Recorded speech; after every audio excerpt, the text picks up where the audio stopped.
everyone, welcome back to ChemFact Education. So in today's lecture we will discuss about the BHU question paper. ठीक है, last chapter में हमने 10 तक बात कर ली थी. आगे मूव करते हैं हम 11 की तरफ. पहला क्वेश्चन पूछ रखा है कि मतलब जो 11 नंबर क्वेश्चन है वो पूछा है हमें isomer differ in configuration at asymmetric carbon due to hemiacetal ring form are. ठीक है, तो देखो टोटोमर और कन्फर्मर की बात करूँ तो इनकी बात तो हम करेंगे ही नहीं. यहाँ पे इन दोनों की बात तो करेंगे ही नहीं क्योंकि इनका कंसेप्ट तो अपने पास अलग ही होता है. बात आ जाती है अपने पास ईपीमर और एनोमर की. ठीक है, तो जो मेरे पास ईपीमर होते हैं और एनोमर होते हैं कौन कौन से, तो मैं बता देता हूँ आपको कि जो एनोमर होते हैं वो ही मेरे पास क्या होते हैं, एक तरह से बोल सकता हूँ कि एक काइंड ऑफ ईपीमर होते हैं.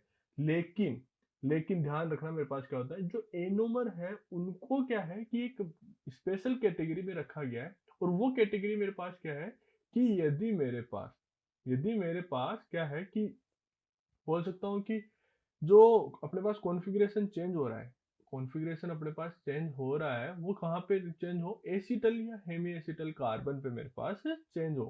ठीक है, मतलब एसिटल हो या मेरे पास हेमी एसिटल हो.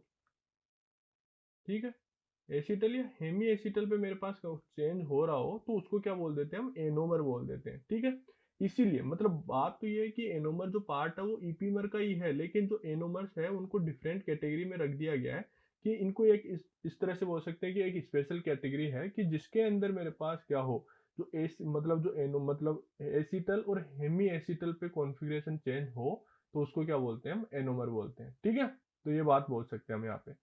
यदि इसकी बात करूं मेरे पास एग्जाम्पल की, तो मेरे पास देखो मैं बता देता हूं आपको कि मेरे पास कौन सा इसका बेस्ट एग्जाम्पल है. ठीक है, एनोमर का बेस्ट एग्जाम्पल मैं बोल सकता हूँ alpha D glucose and beta D glucose. देखो मैं आपको बताता हूँ कि मेरे पास क्या है, ये कुछ ऐसा है. ठीक है, यदि ग्लूकोज की बात करूँ तो मेरे पास ये ओ एच इधर है, एच यहाँ पे हाइड्रोजन, यहाँ ओ एच, यहाँ ओ एच रहता है, यहाँ हाइड्रोजन, यहाँ हाइड्रोजन रहता है मेरे पास, यहाँ पे ओ एच रहता है. अब मेरे पास बात आ जाती है एक का, यहाँ एक ऑक्सीजन तो यहाँ पे रहता ही है, दूसरा ऑक्सीजन मेरे पास ओ एच मेरे पास इधर रहे.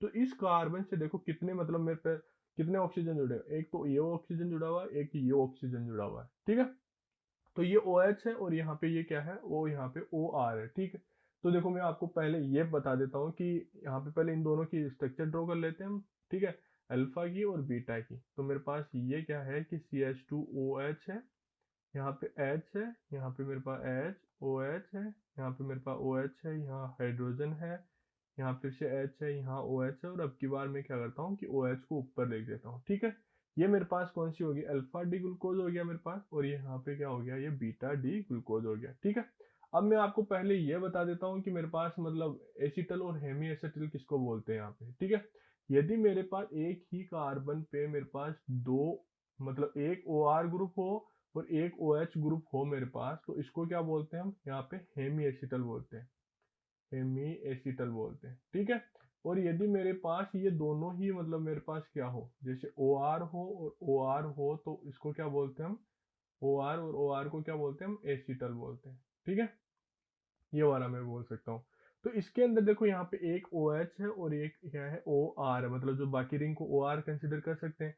तो ये जो कार्बन है, जो ये वाला कार्बन है, उस कार्बन पे यदि अपने पास कॉन्फ़िगरेशन चेंज है तो उनको क्या बोलते हैं, एनोमर्स बोलते हैं. ठीक है, मतलब जो एनोमर है वो किसका मतलब किसका पार्ट है, ईपीमर का ही है. और एनोमर और जो ईपीमर है वो किस में पढ़े थे, हम किस में पढ़ते हैं, डाइस्टीरियोमर में. ठीक है, डाइस्टीरियोमर्स में पढ़ते हैं. ठीक है, यहाँ पे तो यदि डाइस्टीरियोमर की बात करूँ तो एसाइक्लिक में बात कर लेते हैं हम. ठीक है, मतलब एक कार्बन पे मेरे पास कॉन्फ़िगरेशन चेंज है तो उनको क्या बोलते हैं, मतलब एसाइक्लिक में तो डाइस्टीरियोमर बोल देते हैं वहां पे हम. ठीक है, जबकि मेरे पास साइक्लिक होता है तो उसको क्या बोलते हैं, हम एनोमर्स बोलते हैं. ठीक है, तो इसमें मतलब किसी को कोई डाउट नहीं होना चाहिए था.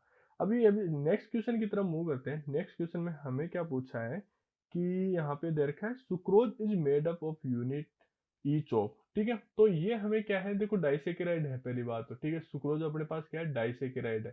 तो यदि हमें और किसी के बारे में पता हो या नहीं हो, लेकिन सुक्रोज हुआ, जैसे लेक्टोज हुआ और माल्टोज हुआ, इन तीनों के बारे में तो हमें पता ही होना चाहिए क्योंकि मोस्टली क्या होते हैं कि इन्हीं के बारे में एग्जाम में पूछते हैं. ठीक है, तो मैं तीनों का ही बता देता हूँ कि मतलब मेरे पास सुक्रोज किससे बनता है और मेरे पास लेक्टोज किससे बनता है, माल्टोज किससे बनता है. ठीक है, यदि सुक्रोज की बात करूँ मैं, सुक्रोज की बात करूं मैं, तो सुक्रोज मेरे पास किससे बनता है बताओ, आप बताओ, मतलब कौन कौन सा यहाँ पे वो रहेगा मेरे पास। यहाँ पे देखा जाए तो मैं बोलूंगा कि मेरे पास alpha D glucoside and beta D fructose रहेगा। ठीक है, मेरे पास क्या रहेगा, alpha D glucoside and beta D मेरे पास क्या रहेगा, यहाँ पे फ्रुक्टोज रहेगा। ठीक है, तो मेरे पास राइट आंसर क्या हो जाएगा, मेरे पास राइट आंसर सी हो गया इसका। ठीक, अब देखो यहाँ पे तो ये हो गया, लेकिन मेरे पास ये किसकी बात आ गई, मेरे पास सुक्रोज की। तो मेरे पास सुक्रोज में क्या हो गया, अल्फा डी ग्लूकोसाइड साइड, ठीक है, एंड मेरे पास क्या होगा, बीटा डी फ्रुक्टोज होगा,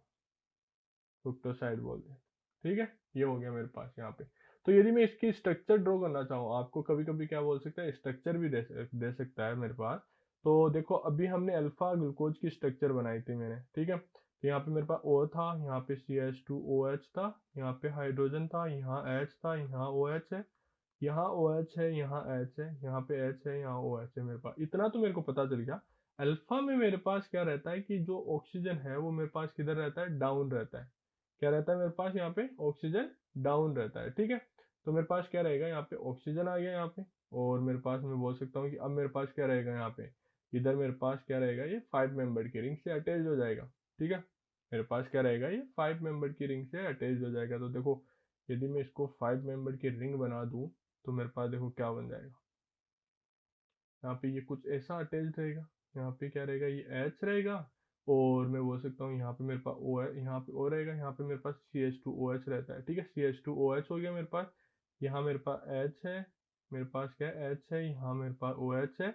और जो इसको भी यदि हम अच्छे से ड्रॉ करें तो हम ड्रॉ कर सकते हैं कुछ ऐसे। ठीक है, यहाँ पे मेरे पास क्या आ जाएगा, यहाँ OH है, यहाँ पे मेरे पास H है, यहाँ मेरे पास H, और यहाँ पे CH2OH है मेरे पास।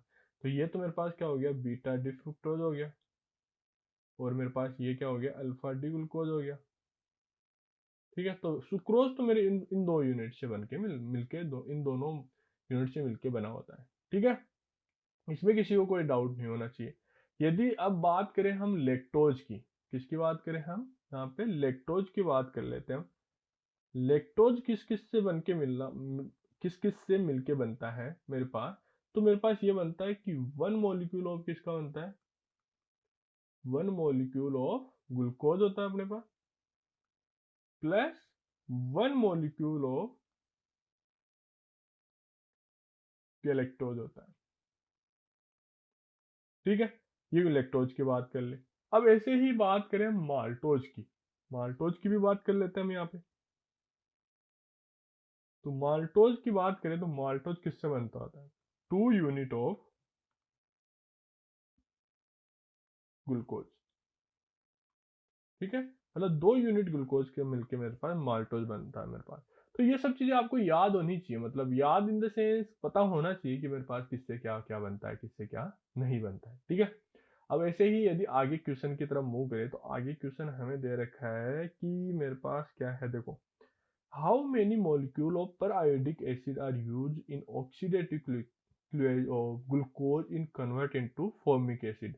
तो इसके लिए पहली बात तो मैं आपको बता दूं कि ग्लूकोज की स्ट्रक्चर पता होनी चाहिए। पहले क्या होनी चाहिए, हमें ग्लूकोज की स्ट्रक्चर पता होनी चाहिए। तो यदि मैं ग्लूकोज की स्ट्रक्चर ड्रॉ करूँ तो मैं बोलता हूँ कि CHO इधर रहेगा, मेरे पास OH इधर रहेगा, हाइड्रोजन इधर रहेगा, फिर H रहेगा, फिर OH रहेगा मेरे पास, ध्यान से देखना, फिर मेरे पास OH रहेगा, यहाँ H रहेगा, फिर मेरे पास OH, यहाँ पे H रहेगा, और यहाँ पे मेरे पास एट द एंड CH2OH रहेगा।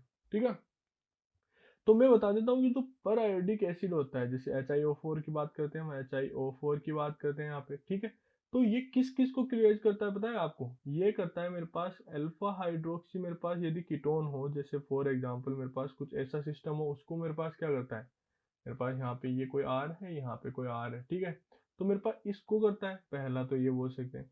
मेरे पास यदि डाई कीटोन रहे, डाई कीटोन रहे, तो उनको भी मेरे पास ये क्या करता है, यहाँ पे इनका भी क्लियर करता है। और मेरे पास डाईओल रहे, मेरे पास क्या रहे, डाईओल भी रहे, तो उनका भी मेरे पास क्या करता है, ये क्लियर करता है। तो मतलब 3 ऐसी चीज है मेरे पास यहाँ पे जिनका ये मतलब ब्रेक कर देता है, इनको ब्रेक करता है। ठीक है, अब देखो, अब क्या करना कैसे होता है मैं बताता हूँ आपको, कि कुछ नहीं करना होता, आपको यहाँ से ब्रेक करना होता है। यहाँ से ब्रेक करेगा मतलब CHO और OH है मेरे पास, तो यहाँ से ब्रेक हो गया। यहाँ OH है और यहाँ OH है, एडजेसेंट डायोल है मेरे पास, तो मेरे को यहाँ से भी ब्रेक हो जाएगा। ठीक है, यहाँ से भी ब्रेक हो जाएगा, यहाँ से भी ब्रेक हो जाएगा। ठीक है, मेरे पास यहाँ पे सब पे ब्रेक हो गया। अब इसके केस में यहाँ पे होगा या नहीं होगा, देखते हैं हम यहाँ पे। ठीक है, तो यहाँ पे मैं बोल सकता हूँ कि मेरे पास यहाँ पे भी ओ एच है, तो मेरे पास कितना हो गया, 1 2 3 4 एंड 5, मेरे पास 5 यूनिट है। 5 यूनिट मेरे पास कितनी यूज में लगे, मैं बोल सकता हूँ कि 5 मोलिक्यूल है मेरे पास प्रायोडिक एसिड पर आयोडिक एसिड के यूज में होंगे। ठीक है, मतलब अब ये आ जाती है बात, इनसे बनने वाला प्रोडक्ट क्या होगा मेरे पास। तो देखो आपको ये बात मैं बता देता हूँ कि जहां से आपने ब्रेक किया वहां पे ओ OH लगाना है। फॉर एग्जाम्पल मैंने CHO से जस्ट डाउन में यहाँ से ब्रेक किया तो यहाँ पे ओ OH लगाना है। यदि मैं इस लाइन की बात करूँ मैं यहाँ पे, तो मैंने यहाँ से भी ब्रेक किया था, जैसे यहाँ ये अटैच था ना मेरे पास, देखो यहाँ पे ऐसे, मतलब इसकी बात कर रहा हूँ, इतने तक की बात कर रहा हूँ।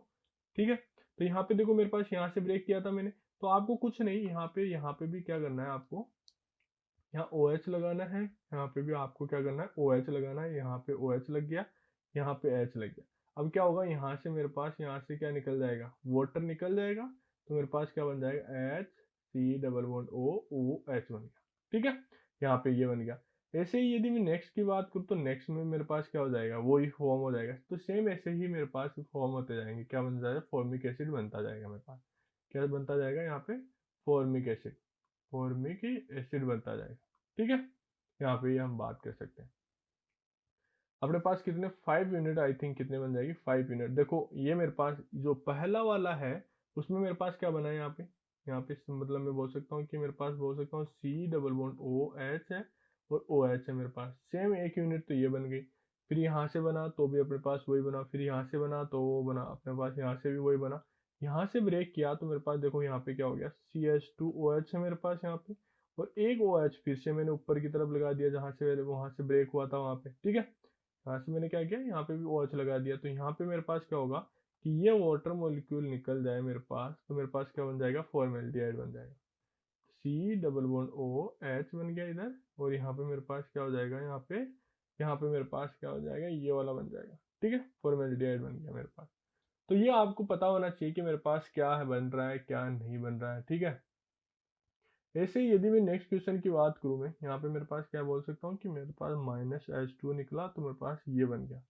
ठीक, तो आपको ये पता होना चाहिए कि मेरे पास ग्लूकोज को, मतलब ग्लूकोज को HiO4 से यदि ब्रेक करता हूँ मैं, तो मेरे पास कितनी यूनिट फॉर्मिक एसिड बनते हैं।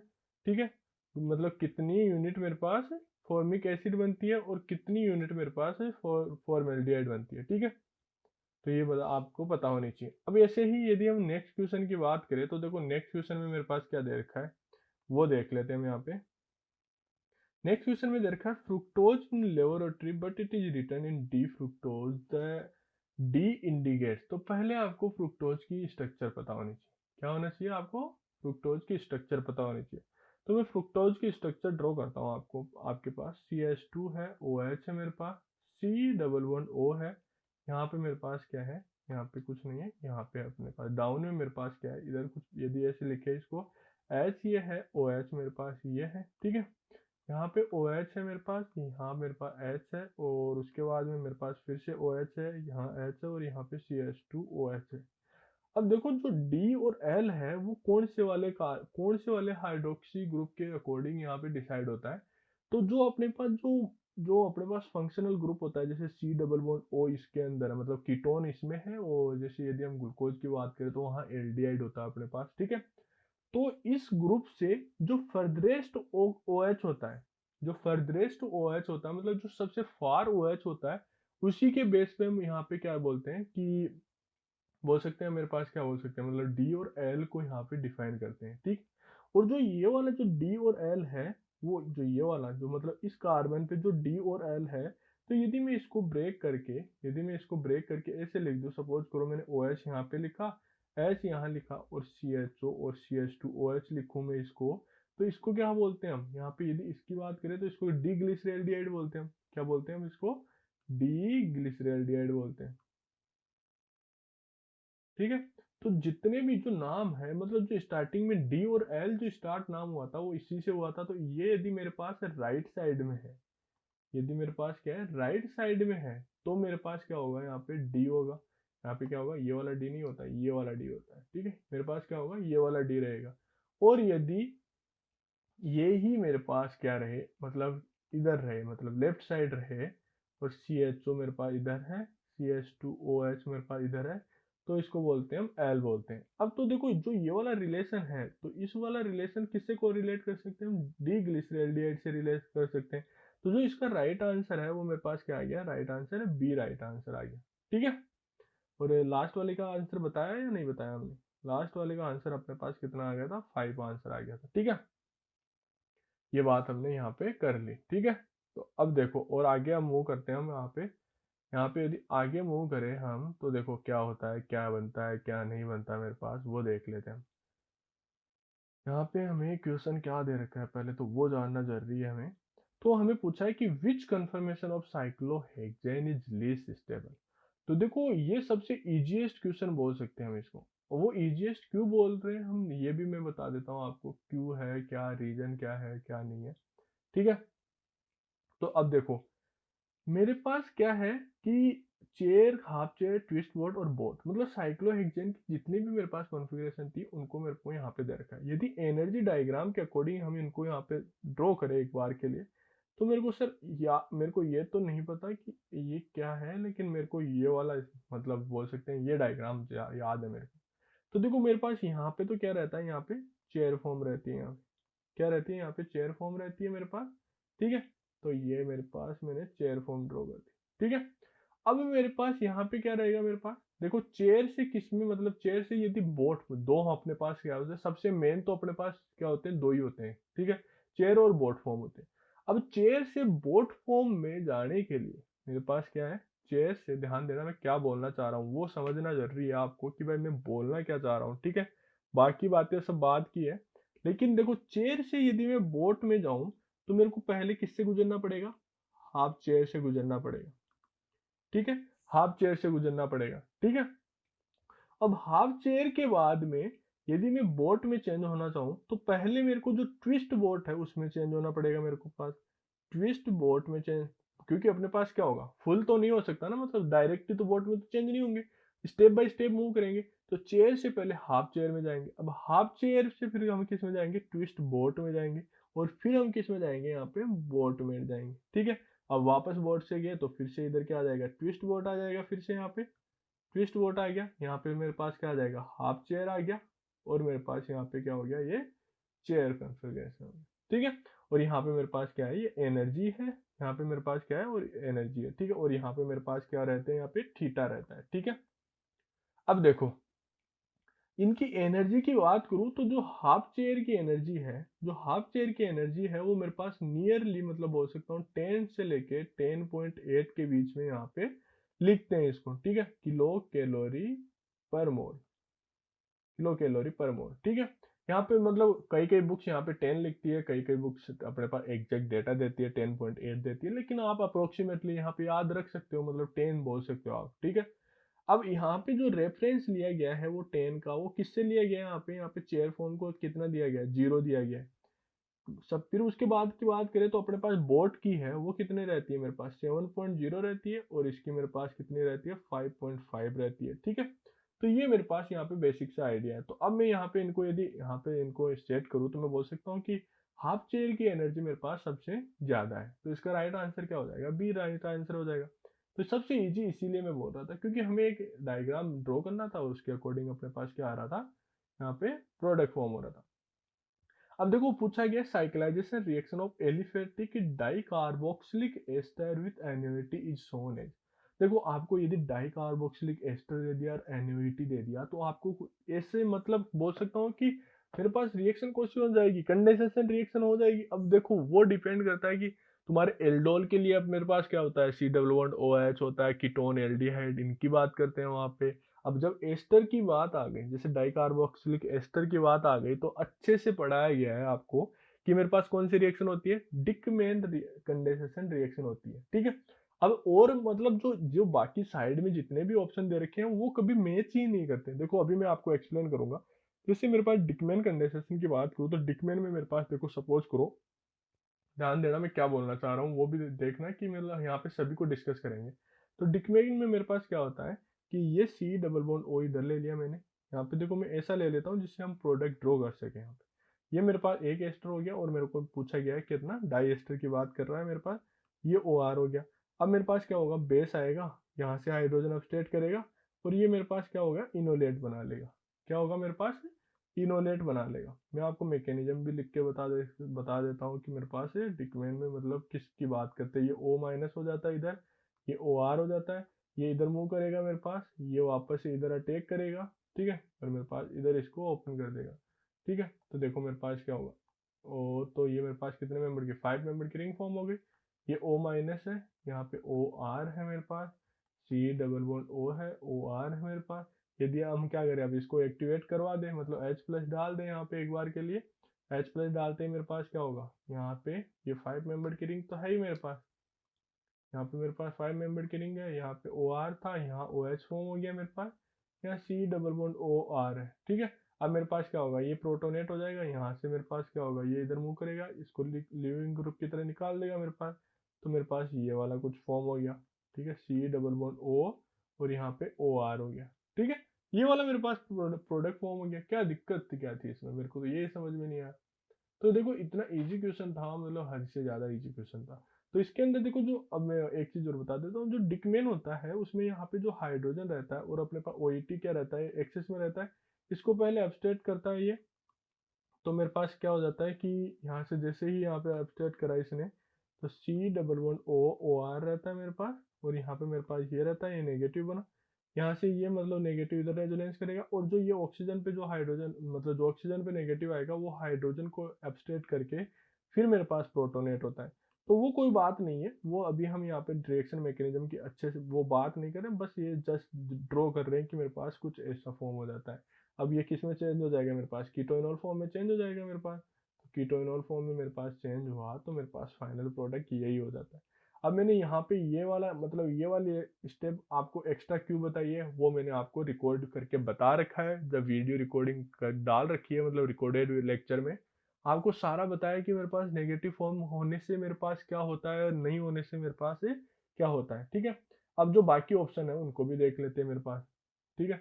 मेरे पास कौन सी रिएक्शन है, फ्रून रिएक्शन है, ठीक है। कौन सी रिएक्शन है, फ्रून रिएक्शन है।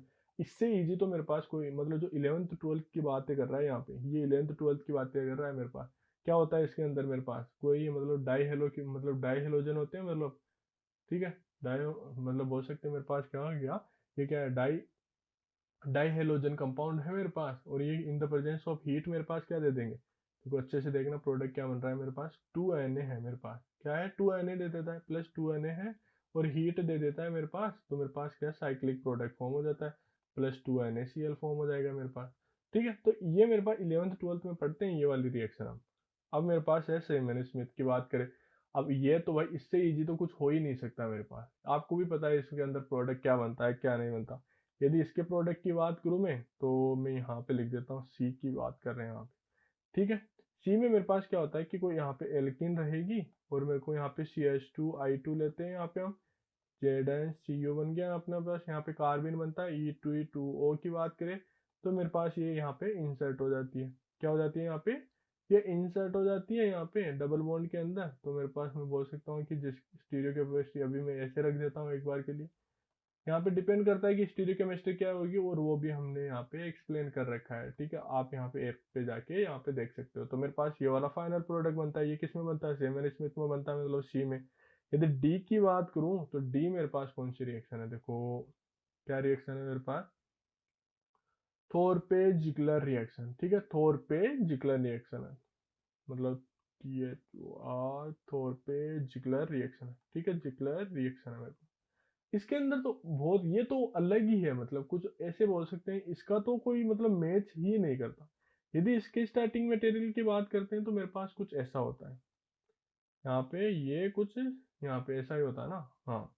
यहाँ मेरे पास ये C ट्रिपल बॉन्ड ये N होता है, यहाँ से बेस आता है, इस हाइड्रोजन को ऑक्सीडेट कर देता है, और जो फाइनल प्रोडक्ट बनता है इसका, जो फाइनल प्रोडक्ट बनता है यहाँ पे 3-4 स्टेप के बाद में, वो मेरे पास कुछ ऐसा बनता है, ठीक है। ये हमने एक्सप्लेन कर रखा है कहाँ पे, रिकॉर्डेड वीडियोज में, तो आप यहाँ पे मतलब केम फैक्ट के मतलब इस पे जाके देख सकते हो। फाइनल प्रोडक्ट मेरे पास कुछ ऐसा बनता है, और ऐसा क्यों बनता है वो भी हमने एक्सप्लेन कर रखा है, ठीक है। अब देखो नेक्स्ट क्वेश्चन की बात करते हैं। नेक्स्ट क्वेश्चन दे रखा है, glycine on heating alone gives, पहले तो आपको सही बताऊंगे, यदि किसी को ग्लाइसिन की स्ट्रक्चर आती है ना, ग्लाइसिन की स्ट्रक्चर आती है तो उसका प्रोडक्ट आराम से बन जाएगा। ठीक है, तो देखो मेरे पास ग्लाइसिन की स्ट्रक्चर मैं बता देता हूँ आपको क्या होती है। H2N होता है मेरे पास, यहाँ पे मेरे पास C डबल बॉन्ड और OH होता है। ठीक है, अब देखो ग्लाइसिन ऑन हीटिंग की बात करा, एलोन बोल रखा है, तो इसका मतलब मेरे पास कोई ग्लाइसिन और रहेगा। तो मैंने क्या किया, ग्लाइसिन मेरे पास यहाँ पे कुछ और ले लिया। ठीक है, अब मेरे पास क्या हो सकता है कि जो ये NH2 है वो यहाँ पे देखो, हमें पता है कि नेगेटिव से हमें की तरफ मूव करना है, हमें हमेशा पॉजिटिव की तरफ मूव करना है। तो मेरे पास ये वाला सेंटर क्या था, इलेक्ट्रोफिलिक सेंटर था। ठीक है, इलेक्ट्रोफिलिक सेंटर है, और ये मेरे पास क्या है, न्यूक्लियोफाइल है। तो इसने अटैक किया यहाँ पे, तो मैं बोल सकता हूँ कि H2N था, ये मेरे पास कुछ ऐसे था C, और यहाँ पे O पे नेगेटिव आ गया, और मैं यहाँ पे बोल सकता हूँ कि ये OH था मेरे पास, यहाँ पे NH2 पॉजिटिव आ गया, यहाँ पे मेरे पास ये आ गया C डबल बॉन्ड OH हो गया मेरे पास। अब मेरे पास क्या होगा, हाइड्रोजन ट्रांसफर हो जाएगा वहां से, मतलब मेरे पास क्या होगा, हाइड्रोजन ट्रांसफर हो जाएगा। तो NH पहले हाइड्रोजन निकलता है, मतलब कोई बेस होता है वहां पे हाइड्रोजन निकालता है, फिर हाइड्रोजन वापस एक्सेप्ट कर लेगा मेरे पास, ये NH हो जाएगा इधर, यहाँ पे C डबल बॉन्ड O हो जाएगा, ये OH हो जाएगा। अब यहाँ पे मेरे पास ये क्या है, वाटर निकल जाएगा मेरे पास, -H2 बोल सकता हूँ मैं, यहाँ पे H2N बन गया, यहाँ पे C डबल बॉन्ड O हो गया, यहाँ पे NH है मेरे पास, यहाँ पे C डबल बॉन्ड O, तो OH है। सेम केस क्या होगा, ये वाला नाइट्रोजन यहाँ पे अटैक कर देगा मेरे पास, यहाँ पे जैसे ही अटैक करा तो देखो क्या फॉर्म हो गया मेरे पास, यहाँ पे बोल सकता हूँ कि C डबल बॉन्ड O इधर है मेरे पास, NH इधर है, C डबल बॉन्ड O, मतलब मेरे पास O पे नेगेटिव आ जाएगा, और यहाँ पे मेरे पास क्या हो गया था कि ये वाला यहाँ से NH2 पॉजिटिव आ गया, OH मेरे पास इधर है। अब इसको मैंने क्या किया, यहाँ पे यदि हम देखें, यदि वापस से सेम वैसे ही करें, -H2O H प्लस देके, तो मेरे पास क्या हो जाएगा, यहाँ पे C डबल बॉन्ड O हो गया, यहाँ मेरे पास NH हो गया, C डबल बॉन्ड O इधर हो गया, NH हो गया। ये वाला मेरे पास क्या हो गया, फाइनल प्रोडक्ट हो गया। तो ये मेरे पास क्या है, इसका नाम क्या बोल सकते हैं पता है, इसको बोलते हैं डाइकीटोपाइपरेजिन। ठीक है, मतलब पिप्राजीन बोलते हैं, पिप्राजीन। ठीक है, डाइकीटोपिप्राजीन इसका नाम हो गया। ठीक है, तो इसमें मेरे पास क्या हो गया, राइट आंसर की बात करूँ तो मेरे पास डी राइट आंसर हो गया। इसमें किसको कोई डाउट नहीं होना चाहिए था, इसमें वैसे मतलब अच्छा क्वेश्चन नहीं था, इसमें मतलब बोल सकते हैं रिएक्शन मैकेनिज्म थी और कुछ नहीं था, मतलब ग्लाइसिन की स्ट्रक्चर पता है तो मतलब मेरे पास प्रोडक्ट फॉर्म है। अब देखो इसमें देखा है the major product form in the hydrolysis of neopentyl bromide. आपको सही बताऊंगा, नियोपेंटाइल की यदि मेरे पास स्ट्रक्चर पता है आपको, तो आपका आंसर वहीं से हो जाएगा। ठीक है, अब देखो क्या है मेरे पास, नियोपेंटाइल की बात करूँ तो सर मेरे पास नियोपेंटाइल कुछ ऐसा होता है, CH3 इधर होता है, और मेरे पास क्या होता है, ये CH2, और मेरे पास यहाँ पे ब्रोमाइड दे रखा है तो Br हो गया। अब आपको दे रखा है हाइड्रोलिसिस, मतलब मेरे पास H2O की बात हो रही है। ठीक है, तो H2O की बात हो रही है, तो मेरे को पता है कि Br मेरे पास क्या है, लिविंग ग्रुप है, तो इसमें मेरे पास डेल्टा नेगेटिव आएगा, और इसमें मेरे पास क्या आएगा, डेल्टा पॉजिटिव आएगा। अब मेरे को देखो, आपको एक चीज और बता देता हूँ मैं आपको। ठीक है, जैसे ही H2O डाला है आपने, तो आप क्या कर सकते हो, इसको CH3 यहाँ पे CH2 पॉजिटिव बना सकते हो, लेकिन ये कभी भी नहीं बनता। आपको यदि रिएक्शन मैकेनिज्म सीखना है तो कभी भी ये पॉजिटिव चार्ज मत बनाना। ठीक है, इसके अंदर क्या होता है कि ये जो लिविंग ग्रुप निकल रहा होता है, तो जैसे जैसे ये लिविंग ग्रुप निकल रहा होता है, वैसे वैसे ही यहाँ से ये ग्रुप माइग्रेट कर रहा होता है। तो मेरे पास स्टार्टिंग में ही बिना रीअरेंजमेंट, मतलब बोल सकता हूँ कि पहला जो स्टेप होता है, जो कार्बोकेटाइन फॉर्म होता है, वो मेरे पास प्राइमरी कार्बोकेटाइन फॉर्म नहीं होकर मेरे पास डायरेक्ट इस कार्बन पे मेरे पास कार्बोकेटाइन फॉर्म होता है। ठीक है, आप अच्छे से अच्छा रिसर्च पेपर उठा के देख लेना, उसमें यही समझा रखा है कि प्राइमरी कार्बोकेटाइन कभी भी फॉर्म नहीं होता है मेरे पास। अब मेरे पास ये वाला कार्बोकेटाइन फॉर्म हो गया, तो मेरे पास यहाँ पे कितने 3 3 6 और 2 8 मेरे पास क्या है, अल्फा हाइड्रोजन, और ये यहाँ पे ये क्या मोर स्टेबल है, मोर स्टेबल है। ठीक है, अब मेरे पास क्या होगा कि H2O डाल रखा था हमने, तो मेरे पास यहाँ पे OH लग जाएगा। क्या लग जाएगा मेरे पास, OH लग जाएगा। ठीक है, CH2 CH3 मेरे पास ये वाला प्रोडक्ट फाइनल प्रोडक्ट हो जाएगा। और ये किससे मैच कर रहा है वो देख लो आप यहाँ पे, ये किससे मैच कर रहा है, मेरे पास C से मैच कर रहा है क्या, मेरे पास ये किससे मैच कर रहा है, मेरे पास ये C से मैच कर रहा है। ठीक है, तो इसमें किसी को कोई डाउट हो तो वो बता सकता है कि सर ये वाला मेरे पास, इसको मेरे पास यहाँ पे आंसर नहीं आया, या मतलब और कुछ। ठीक है, तो यहाँ पे ये वाला फाइनल प्रोडक्ट हो गया। अब आगे मूव करते हैं ऐसे ही। तो आगे का जो क्वेश्चन है वो दे रखा है मेरे को यहाँ पे कि polymerization of isoprene in the presence of Ziegler Natta catalyst yield. तो देखो इसके अंदर मेरे पास क्या है, जैसे ही पॉलीमराइजेशन होता है मेरे पास, तो आइसोप्रीन यूनिट तो आपको सबको पता है मेरे पास, आइसोप्रीन आइसोप्रीन यूनिट तो सबको पता है कि मेरे पास कौन सी वाली फॉर्म होती है। तो देखो मैं पहले आइसोप्रीन यूनिट्स की बात कर लेता हूँ कि मेरे को अल्फा मतलब जो सिस किसको बोलते हैं, ट्रांस किसको बोलते हैं। ठीक है, ये मेरे पास कुछ ऐसा है। ठीक है, और यदि मैं इसको कुछ ऐसा ड्रॉ कर दूँ, ठीक है, और मैंने यहाँ पे कुछ ऐसा ड्रॉ कर दिया। ठीक है, तो मेरे पास देखो ये दोनों क्या है एक दूसरे के, यहाँ पे ये क्या है दूसरे के ट्रांस है एक दूसरे। यदि मैं ऐसे ही यदि इसकी बात करूँ मैं, यहाँ पे इसकी बात करूँ मैं, यहाँ पे ये वाली बात, यहाँ पे इसकी बात करूँ मैं, तो ये मेरे पास क्या है, ये मैं बोल सकता हूँ कि मेरे पास क्या है, ये सिस है। तो देखो मेरे पास जो पॉलीमराइजेशन होता है उसके बनता है, मेरे पास बनता है ट्रांस 1,4 पॉलीआइसोप्रीन और सिस 1,4 पॉलीआइसोप्रीन। मतलब इन दोनों की ही बात करते हैं। सिस ट्रांस ऐसे मिक्सर नहीं फॉर्म होता, पॉलीप्रोपाइलिन ये भी नहीं फॉर्म होता। अब बात आती है कि सर मेजर कौन सा बनता है, तो यील्ड की बात कर रहे हैं यहाँ पे। किसकी बात करें, यील्ड की बात करें, तो मैं बताता हूँ आपको कि जो इसका ग्राफ है उसको देखो, ग्राफ को समझना जरूरी है। आप यदि ग्राफ को देखो, प्रोडक्ट याद रहे या ना रहे, ग्राफ आराम से इजी वेले में पता रह जाता है कि क्या है। स्टार्टिंग में मेरे पास क्या है कि यहाँ पे ये यूनिट है, मतलब जो आपने आइसोप्रीन की यूनिट है। ठीक है, तो ये क्या करता है, जैसे जैसे ही अपने पास टाइम बढ़ता जाता है, तो ये वाला जो मतलब ट्रांस वाला है, ये मेरे पास ट्रांस वाला तो इधर बढ़ता जाता है। मतलब जो अपने पास जो ट्रांस पॉलीमराइजेशन होता है वो तो बढ़ता जाता है। लेकिन मेरे पास जो अपने पास सिस है, ध्यान देना मैं क्या बोल रहा हूँ, जो सिस है वो टाइम के साथ मेरे पास घटता जाता है। तो इसका मतलब यदि मैं मेजर प्रोडक्ट की बात करूँ, तो प्रोडक्ट मेरे पास क्या हो गया, यहाँ पे मैं बोल सकता हूँ यील्ड की बात चल रही है। ठीक है, यहाँ पे क्या है, ये यील्ड है। तो मेरे पास ट्रांस प्रोडक्ट तो मेरे पास क्या हो जाता है, मेजर प्रोडक्ट हो जाता है। और जो मेरे पास जो ये सिस है वो मेरे पास क्या हो जाता है, माइनर हो जाता है। ठीक है, तो टाइम के साथ ये मतलब स्टार्ट तो दोनों एक साथ ही होते हैं मेरे पास, दोनों एक ही पॉइंट पे रहते हैं। लेकिन अब बात आती है जैसे जैसे टाइम बढ़ता है तो मेरे पास यील्ड किसकी बढ़ती जाती है, ट्रांस वाले की मेजर होती है मेरे पास। तो मेरे पास राइट आंसर क्या हो गया, मेरे पास इसका राइट आंसर हो गया ए। ठीक है, नेक्स्ट क्वेश्चन की बात कर लेते हैं हम। नेक्स्ट क्वेश्चन में दे रखा है मेरे को यहाँ पे, क्या दे रखा है, हाँ, स्ट्रक्चर ऑफ अल्फा टर्पिनियो न्यूकोल इच।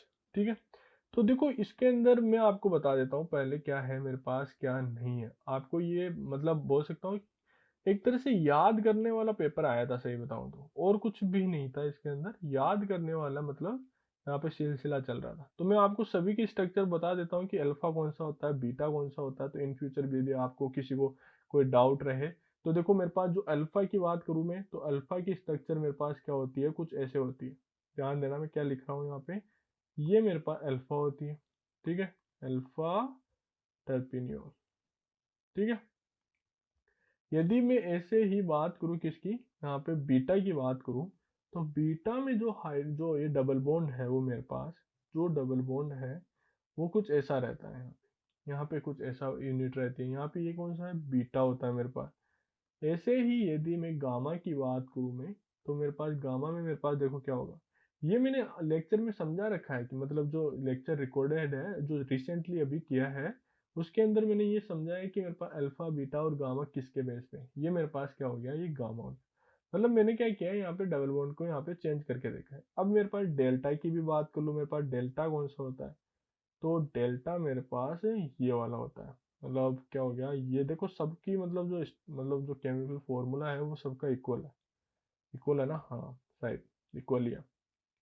ठीक है, ये हो गया मेरे पास। अब जो अल्फा हो गया, बीटा गामा हो गया, डेल्टा हो गया, अब मेरे पास होता है एक होता है फोर टर्पिनियोल भी होता है मेरे पास, फोर टर्पिनियोल भी होता है। और उसकी स्ट्रक्चर मेरे पास कैसी होती है उसकी भी मैं बता देता हूँ। यहाँ पे मेरे पास एक ही तो पोजीशन बची है, तो उसको क्या बोलते हैं हम यहाँ पे, ये वाला, जो ये वाला OH है मेरे पास यहाँ पे रहेगा। तो ये सारी स्ट्रक्चर होती है, तो आपको याद रखना है कि मतलब कहाँ पे क्या है क्या नहीं है। वैसे मैंने एक्सप्लेन किया है, तो आप वहाँ पे वीडियो जाके देख सकते हो कि अल्फा को अल्फा, इसको अल्फा ही क्यों बोला गया, सेकंड वाले को बीटा ही क्यों बोला गया। ठीक है, तो आज का लेक्चर यहीं खत्म करते हैं। ठीक। Thank you for watching the video.